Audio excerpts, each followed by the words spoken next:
I read a quote once that said, every story matters, and I was kind of interested in telling a story from like a personal perspective, highlighting a world that I grew up in the early 2000s. We were young, we were carefree, enjoying life really and truly, but there was also an element of danger as well. It's a story about young black men and their unique experiences. This lead character who we follow, we know this person and we know that it can go either way. They can have that big dream or they can have the opposite and not have the greatest life. The media and the news have a way of building what a stereotypical young black boy is. But I think what's beautiful about this story is you get to see so much nuance. I think something like this can actually really open people's eyes.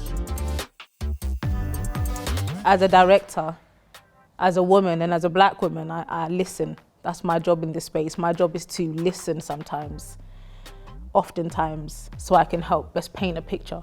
We're really exploring the characters in this play, you know, their friendship, how long that's lasted for. So when I'm performing them as a one-hander, they feel natural and it feels a part of me. We're being super specific about language. I mean, we're getting deep into what every single word means so that when we deliver it to you, it's weighted with honesty. So yeah.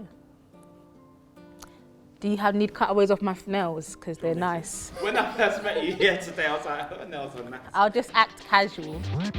Corey wrote this from a Lewisham's perspective. I was raised in Peckham, and it's really interesting because there's so many similar themes. After school or after college, we would hang about in a chip shop. You know, I was with the guys and we'd bust jokes, so a lot of the emotional journey I can actually just like source from my own like life experiences.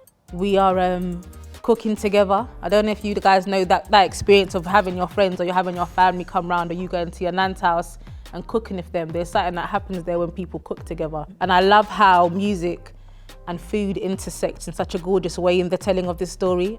I'd say music was big because we had the mixtape scene and then we had the buzz, the start of the UK, I wouldn't say the start of UK grime scene, but I mean in terms of like it becoming mainstream. And Channel U was big. You know what I mean? Chicken burger and chips, I think, will be a great experience for people coming to the theatre because it's something new, it's something I've never seen before. It really just explores the life of somebody that a lot of the theatre goers may not have access to. It makes sense for black audiences to come and see the show. I think it's also for people who live locally in the borough of like Lambeth and Southwark, and if you're from South London. I think if you've ever had a hashtag chicken shop moment or you recognise the Lewisham clock tower or the Catford cat, like I think this show is definitely for you and it definitely exceeds beyond just your colour or your race or where you're from. I definitely want to see the brothers coming through. I want to see a bag of young people, but I want to see everyone because the best version of this play is when we have the most diverse audience we can have. I'm definitely interested in audiences that don't watch much theatre as well. You can love chicken burger and chips, you can hate chicken burger and chips, but at least you've got something to say about it. That's what theatre should be about. It should be about conversation. Catch Chicken Burger and Chips at Brixton House from the 31st of Jan to the 11th of Feb. You wouldn't want to miss it. Hashtag chicken shop moments.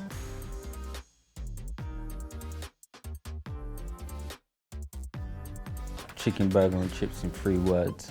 I'm gonna go with dynamic, Funny, enticing, energy, and a little bit tragic.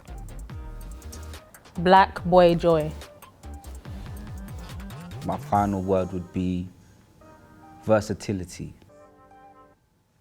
Yeah? Come on. See, I did it. Come on, you know the vibes. I told you. Yeah, just put the spotlight on me and you just watch. And just watch.